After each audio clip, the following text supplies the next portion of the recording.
السلام علیکم۔ آپ دیکھ رہے ہیں ظفر بھائی آفیشیل چینل۔ آج کے ولاگ میں حاضر خدمت جناب۔ آج کا ولاگ اردو میں ہوگا کیونکہ ایک دو کمنٹس مجھے ملے اور وہ بھی لیڈیز تھیں۔ انہوں نے بولا جی آپ کیا اردو میں نہیں کریں گے؟ بالکل۔ تو میں نے سوچا کیوں نہ، کیونکہ ہماری قومی زبان ہے تو ہمیں اردو میں بھی بات کرنی چاہیے۔ تو انشاءاللہ اردو پنجابی مکس ہی ولاگ کریں گے، ایسی بات نہیں ہے۔ تو جناب آج کا ولاگ جو ہے وہ اردو میں ہے۔ تو آج جناب جو میں ایک واقعہ لے کے آیا ہوں نا، یہ بندہ اس کو قصہ نہیں کہہ سکتا بھی یہ قصہ ہے بڑا انجوائمنٹ کرنے والا نہیں، یہ عبرت ناک ہے۔ یہ بس اللہ سے ہمیشہ توبہ کرو، معافی طلب کرو۔ اللہ پاک کسی کو ایسا عروج نہ دے کہ زوال کی پھر انتہا ہو، کہ زوال ایسا زوال کہ بندہ وہ قصہ بھی سن لینا تو رونگٹے کھڑے ہو جاتے ہیں۔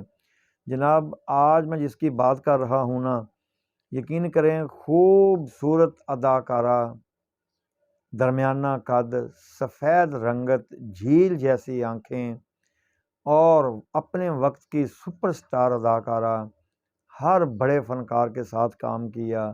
اس کے کام کے لیے کئی مہینے انتظار کرنا پڑتا تھا۔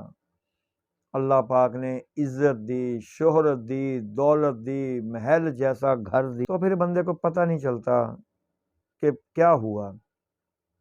اور اسی وجہ سے میں بولتا ہوں کہ ہمیشہ اگر اللہ پاک عروج دے نا تو پھر عاجزی بھی دے، عاجزی کے ساتھ اور اپنے دین کے ساتھ لگاؤ بھی پورا دے، تاکہ اللہ سے معافی مانگتا رہے بندہ، اور اللہ پاک سے یہ اس چیز کی معافی مانگے کہ اے اللہ میرے گناہ معاف کر، اور مجھے زندگی میں اگر سہولتیں دی ہیں تو استعمال کرنے کی طاقت بھی عطا فرما، تاکہ وہ زندگی پھر اچھی گزر جائے۔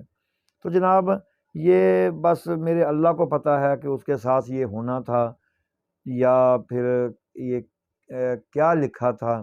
تو بہرحال جو اس کا واقعہ ہے نا، اس کا جو قصہ ہے وہ بہت ہی دردناک ہے۔ اور جناب دیکھیں وقت کی سپر سٹار اداکارہ، اور یقین کریں کہ کام اتنا تھا کہ میں پہلے بھی بول چکا ہوں کہ بہت زیادہ گلبرگ مہنگے ترین علاقے میں اس نے اپنا گھر محل جیسا بنایا اور خوش و خرم زندگی بسر ہو رہی تھی۔ اس گھر کے سامنے ڈیلی بیس پہ 100 کے حساب سے لوگ کھڑے رہتے تھے روحی بانو کو دیکھنے کے لیے۔ مقصد یہ ہے کہ آج ہی روحی بانو باہر آئے گی، ہم ایسے ہاتھ ہلائیں گے، آٹوگراف لیں گے، ہم دیکھیں گے، اتنا عروج۔ تو جناب ایک وقت ایسا بھی آیا کہ وہ واقعہ پیش آیا جس کی وجہ سے وہ بیچاری بالکل ہی جیسے دماغی ذہنی طور پہ وہ بالکل ہی جو ہے نا، اسے سمجھ ہی نہیں آتا تھا وہ کیا کھا رہی ہے، کہاں بیٹھی ہوئی ہے، اب اس کے ساتھ کیا ہو رہا ہے۔ واقعہ جناب ایسا ہے، واقعہ ہی بہت ہی جو ہے نا دردناک ہے۔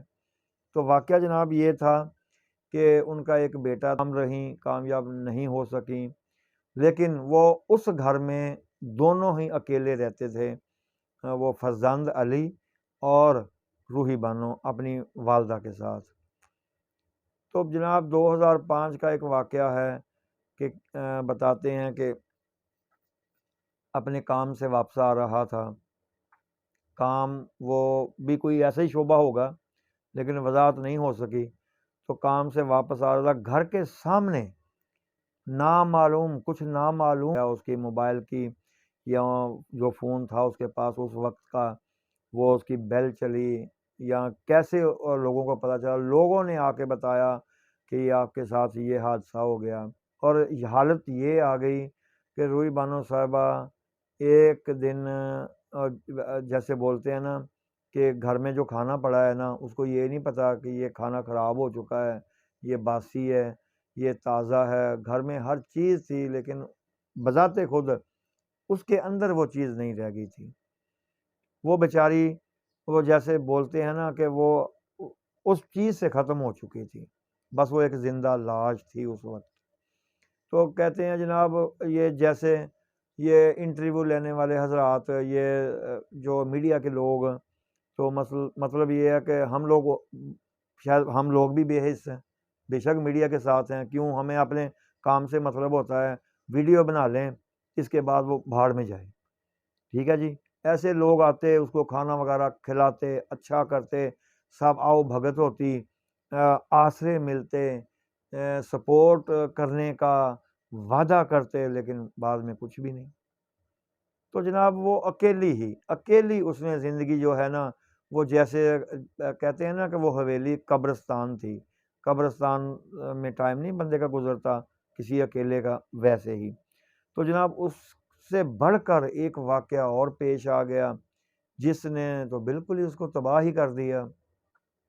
تھوڑا بہت اس کے پاس جو مالی پوزیشن تھی وہ تھی کہ چلو تھوڑا بہت چیزیں کوئی لے آئے، کھا لے، منگوا لے، تو کوئی ڈکیتی ہوئی ہر وقت بندے کو، کہ جس کو چاہنے والے گیٹ کے باہر لائنوں کے حساب میں لگے رہتے تھے، آج وہ فٹ پاتھ پر بیٹھی ہے، کوئی پوچھنے والی بھی نہیں ہے، کوئی اس کو پوچھنے آ نہیں رہا، کوئی لیڈیز نہیں، کوئی مرد نہیں، کوئی فین نہیں، وہ بیچاری ایسے بھکاریوں کی طرح روڈوں پہ پھر رہی ہے، فٹ پاتھ پہ بیٹھی ہے، وہیں سے کچھ اٹھا کے کھا لیا، کچھ کوئی پھینکا ہوا کھا لیا۔ یار استغفار استغفار استغفار۔ تو جناب یہ پوزیشن بہت ہی خراب تھی، اور دیکھیں وقت کی بادشاہ اور پھر فقیروں سے بھی بدتر جو ہے نا وہ ماحول جو پیدا ہو گیا۔ تو بس اس کے بعد جناب یہ مسئلہ ہوا کہ کہتے ہیں کہ اس کی ایک بہن تھی، ایک بہنوئی تھا، بہن اور بہنوئی جو تھے وہ انہیں علاج کے بہانے سے یا علاج کروانے کے لیے باہر ترکی لے گئے۔ تو کہتے ہیں جی ان کا بھی یہ سارا جو ڈرامہ تھا نا، وہ سارے جو محل جو گھر بچ گیا تھا نا، اس پہ قبضہ کرنے کے لیے تھا۔ تو یہ تو مختلف باتیں ہوتی ہیں لوگوں کی، وہ کرتے بھی ہیں، آگے میرے اللہ کو پتہ ہے کہ سچ کیا ہے۔ تو وہ ترکی لے گئے، وہاں جا کے اس کا علاج وغیرہ کروایا، لیکن وہ بیڈ پہ بھی اپنے اس بیٹے ہے ادھر ہی دفنایا۔ وہ جو اس کے ساتھ تھے انہوں نے یہ جب سارا سسٹم ختم ہو گیا، اس کی موت ہو گئی، تو وہ سارا محل وغیرہ جو بھی تھا، گھر گھر، وہ سب سنبھال لیے۔ تو یہ تو پھر لوگوں کی باتیں ہیں۔ تو بندہ دیکھیں جی، یہ اصل بات تو اللہ کی ذات ہی جانتی ہے، اور بات یہ ہے، میں تو یہ کہوں گا کہ اگر کسی کے ساتھ کوئی بندہ ایسی نیت سے کوئی ایسا کام کرتا ہے نا، تو وہ دور نہیں ہے، وہ ان قریب خود بھی بھگتے گا۔ اس کے ساتھ وہ یہ مت سوچے کہ میں بس عیاشیاں ہی کروں گا، یہ دولت، یہ محل میرے پاس آ گئے، اب مجھے پرواہ نہیں ہے۔ محل تو اس کے پاس بھی تھے وہ، لیکن وہ بیچاری نہ استعمال کر سکی، تو اس کے تو اپنے تھے۔ اگر آپ لوگوں نے ہتھیائے ہیں، اگر آپ لوگوں نے قبضہ کیا ہے، تو پھر مشکل ہو جائے گی، اللہ کی لاٹھی بے آواز ہے۔ تو اللہ پاک ہمیں ایسے کاموں سے بچائے کہ جو کسی کا حق کھاتے ہیں، بندہ کسی کی حق تلفی کر کے اپنا مفاد کرتے ہیں، اللہ اس کام سے بچائے۔ تو جناب یہ چھوٹی سی اس کی داستان تھی، لیکن وقت کے لحاظ سے انہوں نے یہ 2 ٹیلی فلمیں جو تھیں، ایک آخری گیت اور دوسرا ایک اور عورت، یہ ٹیلی فلمیں تھیں، اور جو کیا نام ہے وہ ان کے ڈرامے تھے، وہ ڈرامے بھی یہ میں نے تھوڑا سا درج کیا یار، کیونکہ یہ فہرست بہت لمبی ہے نا، تو لمبی فہرست کی وجہ سے کئی بار سمجھ نہیں آتا۔ مقصد یہ ہے کہ دیکھیں جی، کرن کہانی، زرد گلاب اور دروازہ، یہ ان کے بہترین ڈراموں میں سے، ڈرامے تو ان کے ان گنت ہیں، یہ اگر میں تفصیل لے کے بیٹھ گیا تو یہ 1 گھنٹے کی ویڈیو چاہیے مجھے۔